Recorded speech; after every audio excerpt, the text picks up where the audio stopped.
고구려가 삼국을 통일했으면 어떻게 되었을까요? 풀버전. 역사토끼 구독과 좋아요 부탁합니다. 한국사를 배운 사람이라면 한 번쯤은 이런 생각했을 겁니다. 신라는 나쁘구나. 고구려가 삼국을 통일했으면 지금쯤 만주 지역까지 다 정복하고 자원도 풍부했을 텐데. 지금부터 두 가지 경우의 수를 알려드리겠습니다. 첫 번째는 희망적인 경우의 수입니다. 만약 고구려가 삼국을 통일했다면 백제의 기름진 땅을 통해 강력한 군대를 보유했을 것입니다.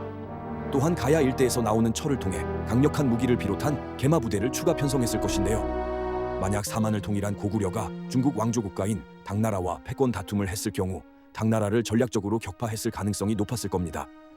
한반도는 고대 시대부터 동북아 무역의 중심지로 일본과 중국이 무역을 하게 되면 무조건 거쳐야 하는 곳이었습니다. 또한 통일 신라가 통일 이후 부국강성을 이룬 것은 무역에 의한 엄청난 흑자였다라고 기록되어 있을 정도인데요. 아마 고구려가 사만을 통일했다면 고구려는 광개토대왕 시절보다 더 부유한 국가가 되었을 것입니다. 고구려는 아시다시피 한민족 역사상 가장 거대한 영토를 보유했던 국가입니다. 하지만 고구려가 거대한 영토를 보유할 수 있었던 것은 고구려 자체에 농사를 짓기에 적합하지 않았기 때문에 정복전쟁을 통해 물자를 조달하기 위함이었다고 하는데요. 물론 고구려가 거대한 영토를 보유할 수 있었던 것은 물자 조달 때문이었지만 사만 통일 후에는 제대로 된 정복전쟁을 했다면 북경 일대까지 시료 지배할 수 있지 않았나 생각해봅니다. 발해는 고구려 멸망 이후 고구려 유민 대조영이 아버지 걸걸중상과 함께 건국한 국가입니다. 때문에 발해는 고구려의 후예라는 것을 명시하며 고구려의 후예로서 인정받기를 원했는데요. 만약 고구려가 멸망하지 않고 삼국을 통일했다면 한국사의 발해는 존재하지 않았을 것입니다. 두 번째는 절망적인 경우의 수입니다. 중국의 왕조를 세웠던 북방 계열 국가 중 자기 문화를 여태 간직한 나라는 없었습니다. 거란, 여진, 돌궐이 사용하던 문자, 언어 체제를 그대로 간직하고 현재까지 남은 독립국도 없죠. 몽골 정도를 제외하면 찾기 어렵습니다.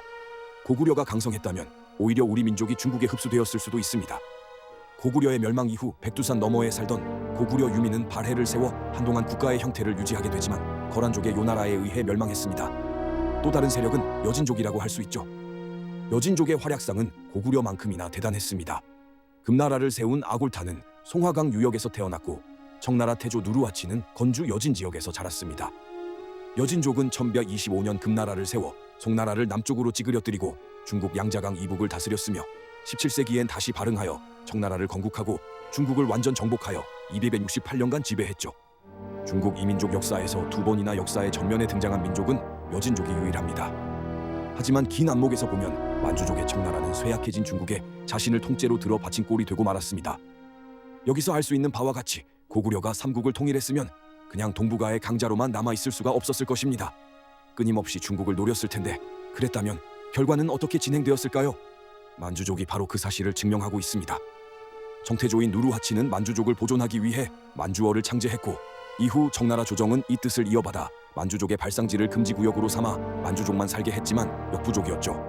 2%의 만주족이 98%의 한족을 지배하는 데는 성공했으나 동화되는 것은 피할 수 없었습니다. 그렇기 때문에 고구려가 삼국을 통일했더라도 중국에게 흡수되었을 가능성이 큰 것이죠. 여러분의 의견은 댓글로 남겨주세요.